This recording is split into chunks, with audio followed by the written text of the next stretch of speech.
Welcome to Nasdaq Trade Talks. I'm Jill Malandrino, global markets reporter at Nasdaq, with daily insight on the Nasdaq-100 index, or the NDX, which is made up of 100 of the largest domestic and international non-financial innovative companies listed right here on the Nasdaq stock market. The NDX has been the barometer for U.S. large cap growth and also one of the best performing indexes over the last decade and a half, not to mention one of the most liquid index ecosystems in the world.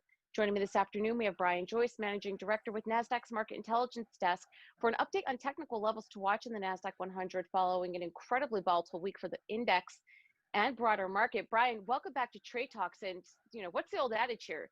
Stocks take the stairs up and elevator down?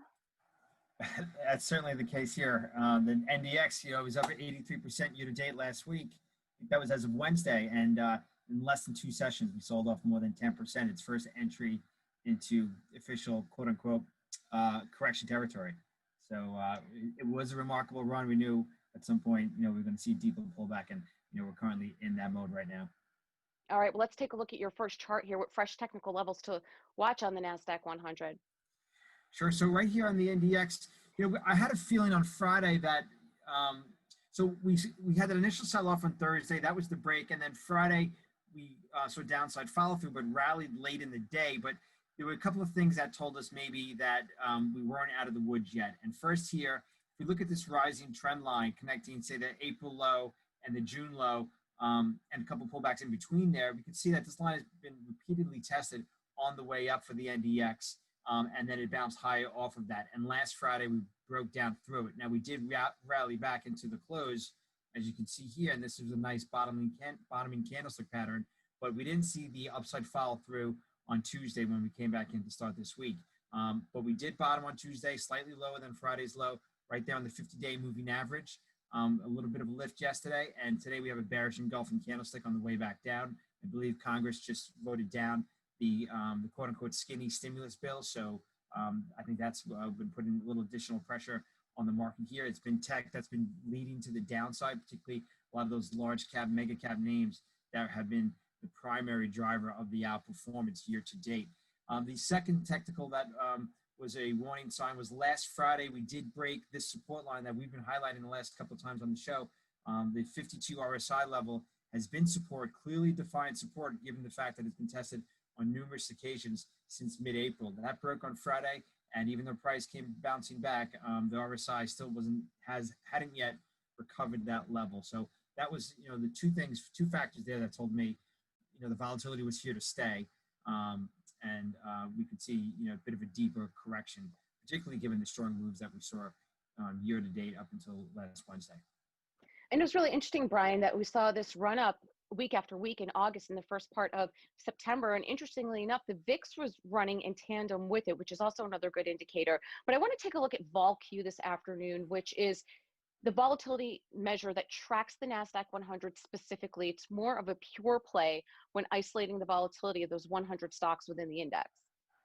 Yeah, and this is very interesting. The VOLQ on Thursday right here, September 3rd, that's when the volatility index did break out of a range that's been in place since the first week of May. So that's a pretty significant breakout. We saw the follow through on Friday.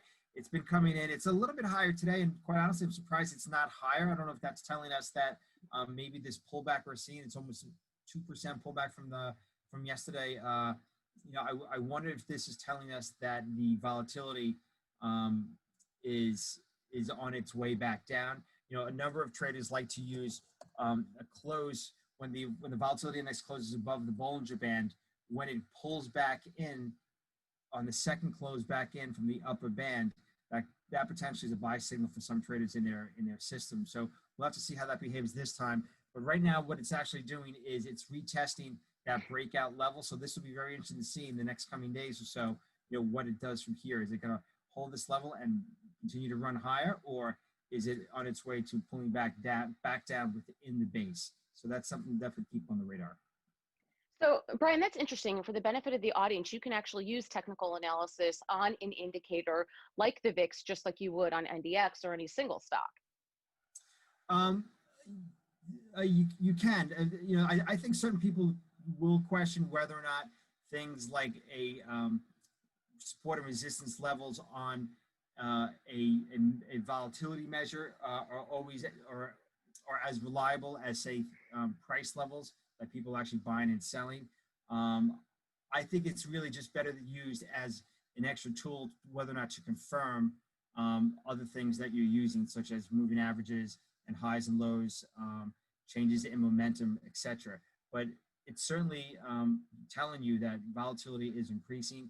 You know, whether or not it is a support or resistance level to act on, I think it's better to use it as a confirmation of what you're seeing with your other kits and other tools in your toolbox. All right, great point. Thanks as always, Brian, for joining us on Trade Talks. Thank you. And thanks for joining me. I'm Jill Malandrino, Global Markets Reporter at Nasdaq.